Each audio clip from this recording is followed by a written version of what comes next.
Ce sont des images d'entraînement et comme toujours, ce sont toujours de très très belles images. Mais si je vous ai invité aujourd'hui, ce soir, dans cette émission Culture en prime, c'est parce que moi, la première question que je me pose, qu'est-ce qu'on prend dans sa valise, qui ne doit pas être très grande? Est-ce qu'on prend un livre? Est-ce qu'on a des références culturelles quand on part pour un long voyage? J'ai justement eu les premiers cours pour m'expliquer ce que j'allais pouvoir prendre et la valise, elle a plus ou moins cette taille-là.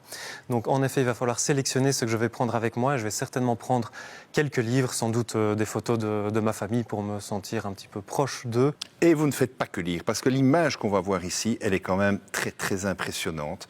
C'est une image sous une montgolfière. Et qu'est-ce que vous faites? Vous jouez du piano. Et vous jouez un morceau aussi que vous aimez particulièrement bien, la sonate au clair de lune de Beethoven. Les images sont belles. Ouais.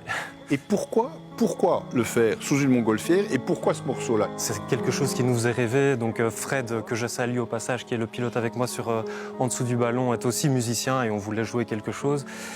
Et la sonate au clair de lune, c'est un morceau qui m'a accompagné longtemps parce que souvent quand on est musicien, on apprend un nouveau morceau et puis parfois on se lasse. La sonate au clair de lune a quelque chose de spécial pour moi, qui est que ça reste toujours aussi magique de jouer cette sonate au clair de lune. En tout cas, ce qui est magique, c'est en tout cas de jouer aussi sous une montgolfière avec de super paysages.